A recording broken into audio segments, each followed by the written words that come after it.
Welcome to The Coach Within. I'm your host, Coach Jedi, a podcast where transformation begins from the inside out.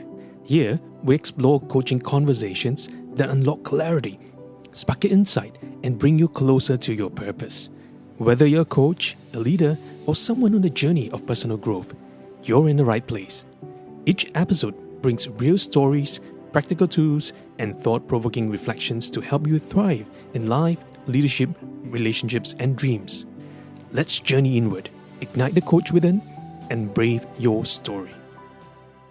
So I'm often asked, Jedi, what exactly is the mindset and how is it relevant to the entire coaching process? Can I just kind of read it through, or is it just something that I own, or is it something that I can develop over time? Well, today I'm going to share with all of us what exactly it is about the coaching mindset. In the previous seasons or the previous episodes, we talk about these three elements of the self-awareness, self-development, self-regulation. Now, today I want to talk about these 6 key layers, or you can think about 6 key domains of the coaching mindset. And I believe that each one of these domains will give us a little insight of the practical application of the coaching mindset. The foundational piece of the coaching mindset when we talk about self-awareness, self-development, self-regulation, those are foundational, in which every single conversation we can develop further. For example, in self-awareness, what we can do is we can gain more awareness of ourselves and how we're showing up in the coaching conversation. In self-regulation, are we aware of what stories, memories, triggers that could happen to us in the coaching conversation? Perhaps it could be a story that the client had shared that kind of triggered past memories, and you're just thinking, how that is impacting you and how you're showing up in that conversation. Now, do we realize that sometimes in the stories that are told in the conversation process, it may trigger past memories, whether it is the positive or it sometimes seems a little bit negative or it seems a little bit neutral, that can impact the client's awareness of us. Because the client is watching us, the client is seeing us in the entire conversation process, and they're observing what's happening in that moment with us and them. And so self-regulation is important because before we can regulate ourselves, we need to be aware of how we are changing and shifting and moving as the entire conversation progresses. And as we go further, we begin to realize it's beyond just regulation. It is also the idea of having that development, which means to say that in the entirety of the process of developing ourselves, we need to know what areas that we can be more aware on. How do we facilitate that? How do we grow into that mastery? And this bigger theme that we've been talking about since the start of the series was that how do we go from good to great? How do we move that? How do we have that mindset shift? How do we kind of help ourselves to go from that sense of it's not enough to say, hey, I'm enough? And coaching conversational mastery is not about trying to do more. It's about being. It's about understanding that going from good to great isn't about steps, isn't about credentials, isn't about getting more techniques, building more and more and more. It's about deepening that awareness of self and how it relates to others. So remember this, every single conversation, it's not just about us. When we enter the coaching conversation, it's about the client, which means that the more I bring myself into the conversation context, the more I will influence the entirety of the conversation itself. So it's important for us to realize that in the coaching context, I want it to be client-centered. Not me-centered, not coach-centered, but client-centered.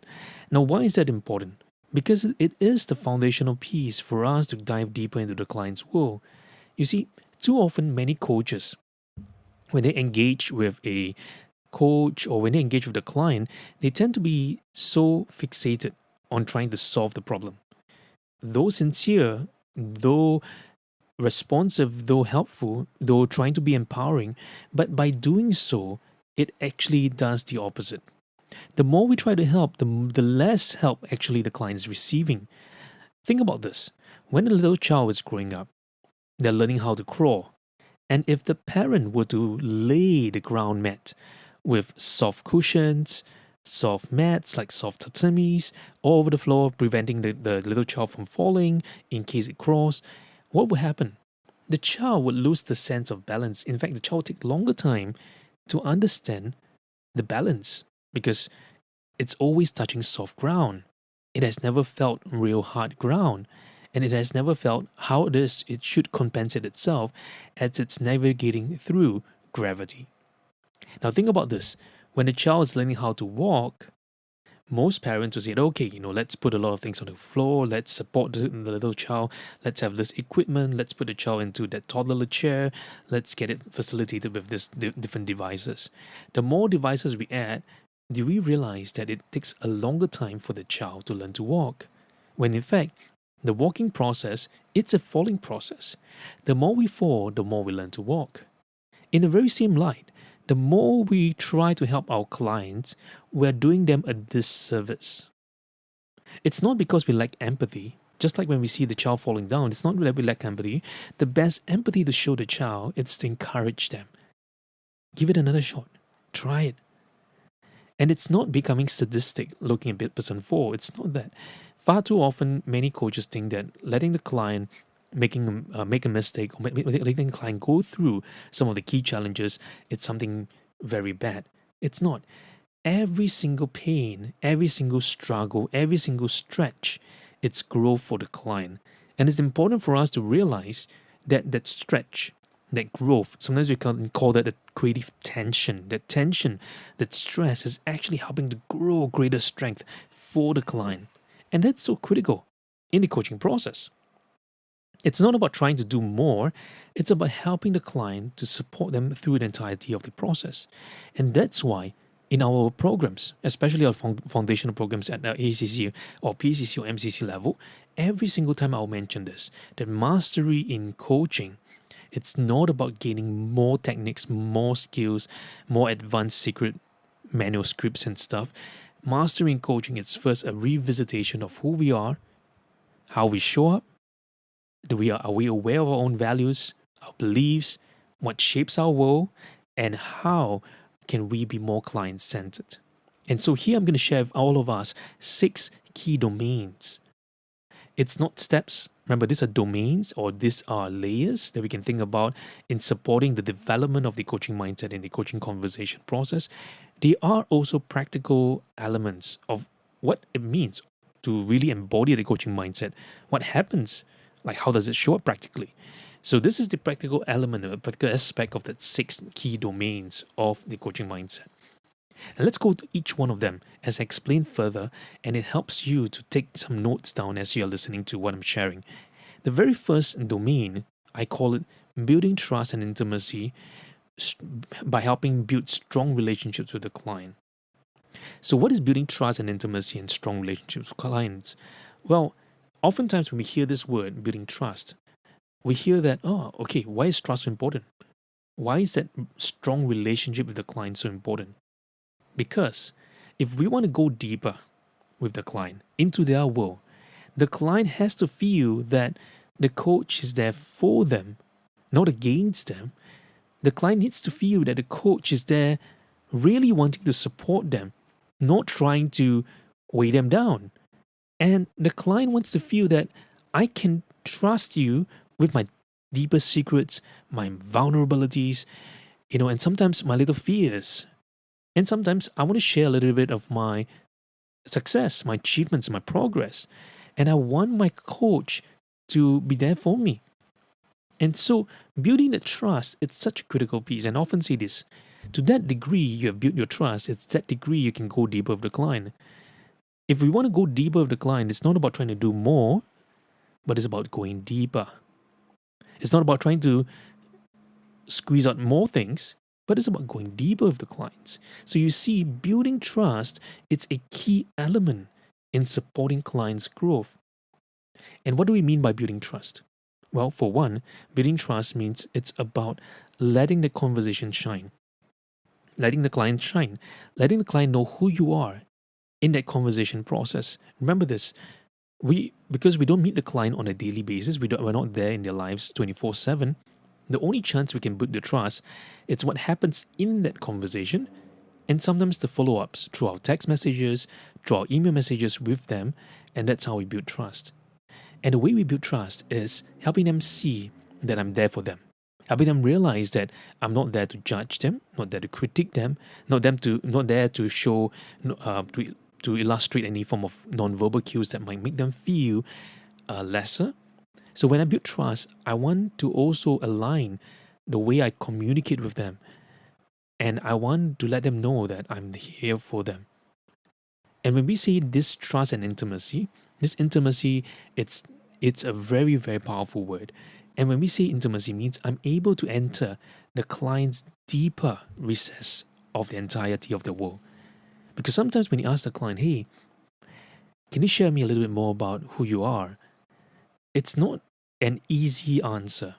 Even if the client wants to share with you, it takes a process for the client to fully articulate what's happening on the inside of them.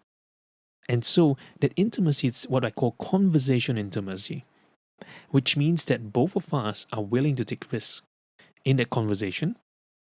We are willing to explore boundaries far beyond what the usual conversations are. Have you had conversations with people before and you feel like it's kind of superficial? It's almost like talking to the wall, like they're asking very, very level one kind of questions, which is what do you want for dinner? What do you want for lunch? It's very superficial. When we say conversation intimacy, which means that I'm going beyond that surface, I'm inquiring into the motivation, to the drivers, to what inspires you, to what excites you, to what compels you, to who you are as a human being, as a partner, as a lover, as a spouse, as a child, as a parent, as a worker, as a leader. Who are you? And so building that trust, intimacy, and strong relationships with client, it's one of the key domains of that coaching mindset. If we can establish a strong relationship with clients, coaching becomes very effective. And you realize it's not about the kind of words that we use. It's not. It's about the purity of intent, the purity of conversation, the purity of not trying to be so perfect in the conversation, but it's about like letting the other person feel that, hey, I'm here for you. I'm here for you. I'm not trying to do anything to you. I'm all for you, with you in this very moment. And that, I believe, is the most beautiful thing that we can do in the coaching process. Now, the next part, or the second layer, or the second domain, it's about being curious about the client, partnering with the client in a conversation flow. The key word here, it's curiosity. A coaching mindset, it's a mindset that is based on curiosity. I'm curious about the client, who the client is, what are their thoughts, how are they showing up, and what exactly are they looking for in the process? Why are they so interested in this particular area, and why are they resonating with another area, and how is that supporting them? So being curious, it's something very, very, very powerful in the entire conversation process. So you see, being curious, it's not about being inquisitive. Being curious means I am there wanting to learn more about how the client is thinking about certain things. Why do they have certain beliefs? Why are they having that idea? Why do they have that thoughts? And how is that supporting them? So that's being curious. That is the second domain. The third domain, it's about listening beyond the surface. So listening to the whole of the client.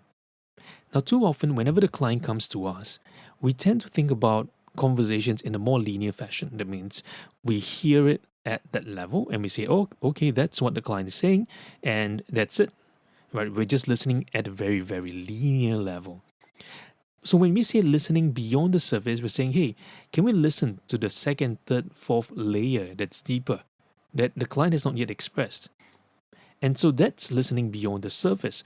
Listening beyond the surface, it's not about listening to just what the client is saying, but it's also about listening to what the client is not saying. For example, the client may come to you and say, hey, coach, I'm feeling a bit stressed today about work. I'm wondering if I can reduce the stress. So if I'm listening to the surface, I'm just listening to the word stress. I'm just listening to, okay, the person wants to be less stressed. So how can we help them de-stress? So notice what's happening. Our mind switches to solutioning mode. We're trying to get the results, result oriented, solution oriented. And that becomes the problem because I'm not listening to the whole of the client. I'm listening to the actions. I'm listening to the behaviors. Now that is very superficial listening because we need to ask the deeper question. Why the client is feeling this way? What has triggered the client to be this stressed? What has caused the client to feel that this current situation or this current momentum or this current equilibrium is being disrupted or this current balance is being disrupted? Because the client may have experienced stress before, but something about an event the client is experiencing currently has tipped the scales. And as such, the client is feeling that, hey, I really want to kind of de-stress. So what am I hearing? I'm hearing the word stress. What am I not hearing? A little bit of anguish, languish, a little bit of maybe moments of hesitation, maybe moments of confusion, maybe a sense of lack of clarity. There's something deeper than what the client is saying. So what am I feeling in that moment? Am I able to understand what's happening to the entirety of the client?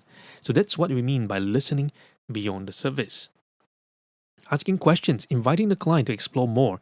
So the coaching mindset is really about all that, which is listening beyond just what the client is saying, listening beyond the words.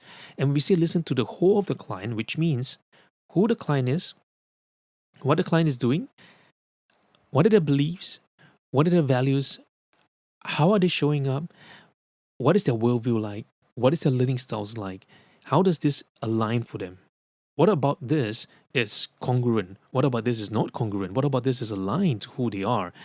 And how do they see themselves in the entirety of the entire process? So listening beyond the surface and listening to the whole of the client, it's about listening to how each one of these things are interrelated or connected. Because it's not just the client is saying, I'm stressed. There must be something deeper. Something has happened in the client's life, career, situation, or in this very present moment that has upset the balance for the client.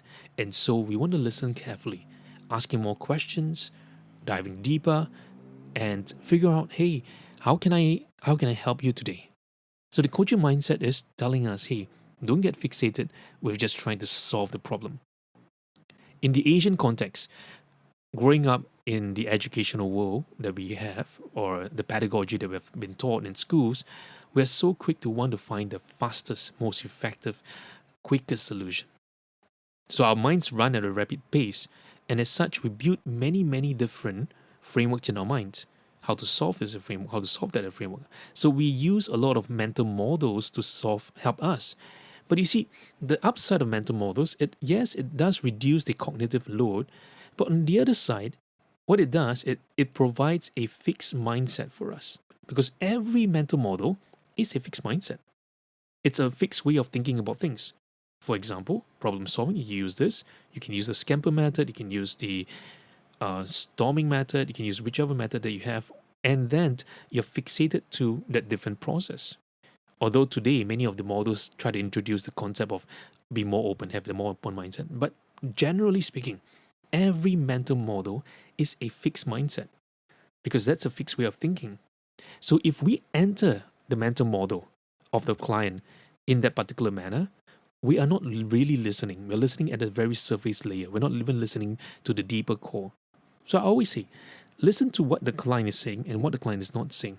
What is pushing the client to express the way they're expressing right now? What is really happening that we are not able to hear, or that the client is trying to say, but there's something more? Maybe perhaps the client is trying to articulate, but it's not able to fully express. And consider the thoughts, the feelings, and also what the client is doing in terms of the actions, the behaviors, and what is the resultant impact of that? What is the consequence of that? What is the byproduct of that? So, listening to the whole of the client is the entirety. And when we say listening, it's not just passive listening. When we say listening, it's that active action of being present listening, which means that I'm inquiring, I'm asking questions, I'm reflecting, I'm summarizing. There's a lot of things that we're doing. So in our coaching program, that's where I share with you different techniques that you can use to summarize, to listen deeper, to have a better conversation with the clients. So that's listening beyond the surface. The fourth dimension, it's about giving the clients the autonomy to grow and maximize their potential. What does it mean to give the clients the autonomy to grow? Well, too often in the coaching conversation process, we behave like the parent child relationship. We believe that the clients need our help. We believe we need to guide the clients. We believe we need to hold the client's hand. We believe that, oh, the client really needs our help. But the best thing we can do is to allow the client to have full autonomy in whatever actions that they want to do, in whatever things they want to do. Give them the autonomy to succeed. Give them the autonomy to thrive. Give them the autonomy to even fail and fall. Because in order for them to grow and maximize their potential, it's for them to step into the unknown. They may feel very uncomfortable right now trying something brand new. They may feel, this hesitation, this moment of holding back. Should I do it? Should I not do it? Should I try this? Should I not try that? Should I go for this? Should I not go for that? That sense of that conundrum, that perturbation, that confusion, that holding back, that it's what's happening in the client's world. And it's important for the client to then choose and not be influenced by the coach to choose, because remember, it's about giving the client autonomy to choose, because the client is going to look at the coach, to seek for affirmation. The best thing I can do is not to give them any affirmation of choice A, B, or C, or any other choices, because the moment I lean into one, what's going to happen? The autonomy is not the client. The autonomy has become me being influencing the client's choice. I want the client to make full autonomy, full choice, without my influence, because I want them to take ownership of their choice. And I want to encourage them and say, hey, you know what? Even if it's the wrong choice, it doesn't matter. At least we tried. At least we got somewhere. At least we gave it a shot. At least we had attempted it. And that is about giving autonomy. That is domain number 4. Now, domain number 5, it's about learning and reflecting consistently, growing together with the client. You see, in the coaching process, I love the coaching process because coaching, it's not about me, not about the client alone. It's about this space, this condition for us to learn. And this space, it's where we thrive together with the client. And we're learning, we're growing together, reflecting together. And you see, coaching, it's about creating this space of learning. Because when we learn and we gain insights, we are gaining new perspectives. We're telling our old selves, say, hey, this was what happened in the past. We used to do this. It might not be working anymore. Let's try something new. And this need of growth, this consistent reflection allows us to become more aware. Remember, we talked about these 3 elements earlier: self-awareness, self-regulation, and self-development. In order to do that, learning and reflecting consistently is key, which means that consistently listen to the podcast, the videos that I have, articles that I have, reflect on them, and then grow, read up, practice, reflect, get a mentor coach to support you in this. Support them. And what is going to happen is this: we begin to reflect more, we begin to grow more, we begin to develop more. Our learnings become deeper. Who we are, how we show up becomes stronger, because now we are a better person. We're able to hold the space better. We're able to learn more about who we are in the learning process. We're able to learn about our learning preferences, our communication styles. We're able to then to show up better in the conversation context. So learning and reflecting consistently, it's not just about reading one time. I remember in my class, oftentimes coaches would come and tell me, say, Jedi, do you have a summary page? Jedi, do you have a shortcut? Do you have a notes page? I'm always tempted not to provide any single notes for the clients or for the learners, not even the slides, because we have been, or maybe perhaps we have this condition for the need of slides. We're so conditioned to wanting to have slides for every single thing that it kind of impedes us from really learning. Think about this. Why are we asking for slides? Well, for some people say, oh, it's easy for us to refresh our learnings. But if I tell you that there's absolutely no slides, what do you think will happen to our mindset? For one, we have to pay very close attention because we're only going to hear it once, which means that my mind is now forced to remember. It's put in the state of trying to remember create connections very rapidly. Think about this in the past. Scholars in the past have no recordings. There is no slides. It's just oratorical that's translated from one generation to the next generation. This oratory, this storytelling is then transferred from generation to generation to generation to generation. And something happens when we step into the learning space. Rather than the need for slides, the need for notes, but being in that space of learning, what it does, it helps us grow better. It helps us to grow stronger. It helps us to be who we are. It helps us to develop a greater sense and greater layers of who we are and how we show up in the entire conversation context. And that is the beauty of learning and growing consistently with the client.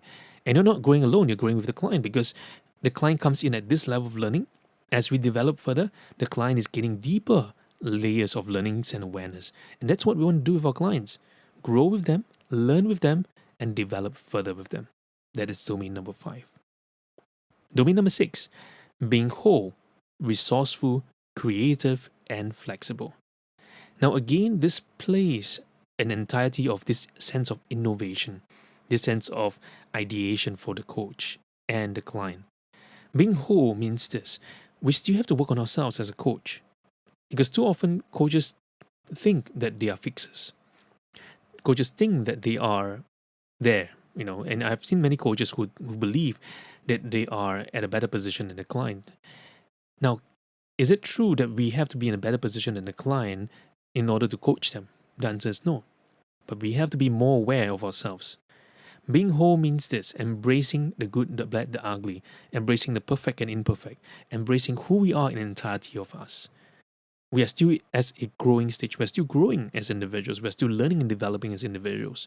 So being whole, it's about embracing every part of us, developing every part of us. There's some parts of us, maybe perhaps we are afraid to confront. There's some parts of us that always want to teach, but never want to listen, never want to be a student. So I ask the teachers to be a student today, and ask the students to become teachers today. And I ask the learners to become receivers today, and ask the receivers to become givers today. Why? Because learning happens across different layers and domains and dimensions. Being whole, it's not about trying to fill an entire piece of a circle. Being whole means embracing every single thing, not trying to be perfect, but trying to be who we are in that moment. It's not trying to do more, it's about showing up in that process. So being whole is so critical because we are trying to be more than who we are. And that sense of resourcefulness, especially in the coaching conversation context, because we may not know what might happen in the conversation. Sometimes some dangers might arise, some challenging situations, some risky situations may arise in a coaching conversation context. And it's important that we learn to tap into our resourcefulness within ourselves. It's not about more resources or lack of resources thereof. It's about tapping into that resourcefulness state. In that resourcefulness state, we want our clients to also tap into that, because when they are tapping into that resourcefulness state, suddenly everything seems possible. Think about this. Before the invention of technology, AI, computers, heavy machineries, or advanced machineries as well, or mechatronics, or even any form of gimbals and stuff, we were living in a time where we were still resourceful. Even when things don't go the way it should, we are always thinking of how do we innovate, how do we be more creative. So I invite coaches to also consider, how do we become resourceful in a place where we lack resources? How do we embrace the state of resourcefulness, the state of innovation, the state of creativity to support the client to the best of our abilities? And it's not about trying to do more, it's about learning how to be. It's about learning how we show up in the conversation. And that is what it's truly meant to be embracing and being whole. Not trying to be someone else, not trying to be that perfect being, but about showing up in that conversation, learning to tap into our resourcefulness, and learning to be creative and flexible to support our clients to the best of our abilities. And with these 6 domains, it helps us to understand practically how we can develop our coaching mindset. And what we're going to do in the subsequent sessions as well is that I'll be talking about the different competency sets and how we develop them individually so that it supports the overall development of the coaching mindset. And you will find that the domains of listening, the domains of questioning, the domains of building trust, safety, facilitating growth, they all require this coaching mindset. This coaching mindset is not separated. It's integral to every single competency. And you can think of it as the core competency because it integrates in with every single element, every single skill set that we do. Because if we apply a skill or tool or technique on another client without understanding first the mindset that we need to take in, we are just force-feeding a particular tool on the client or the coaching process without realizing what we're doing in the process. So this is where I think it's going to be really important for us as we go deeper. Not trying to do more, but trying and learning how to be in that moment, learning how to show up more, learning how to develop the sense of the mindset that we need. And so what I want to encourage all of us to do, it's in your own journals, in your own notes. Think about what is one area of focus that you want to commit to improving, to learning, to gaining more self-awareness. What are some areas that you want to develop greater sense of self-regulation or self-development? And I want you to pen them down and set a timeline or set a progress chart of how you like to go deeper, develop further, and move into deeper space that you've never explored before. And that is the leadership or coaching challenge. The coaching challenge is not about trying to do more, it's about learning about who we are in the conversation process. So I hope this gives you some ideas about how you can take things forward to support your growth and journey to become masterful in mastering coaching. Thank you for tuning in to The Coach Within. If today's episode sparked something in you, take a moment to reflect, journal, or share it with someone who needs to hear it. Want to experience coaching or explore our upcoming programs? Head to jedi.coach or check out our show notes to connect. If this podcast helped you to grow, please follow, share, and leave a review. It helps more people to find us. And until next time, keep listening, keep reflecting, and keep braving your story from within.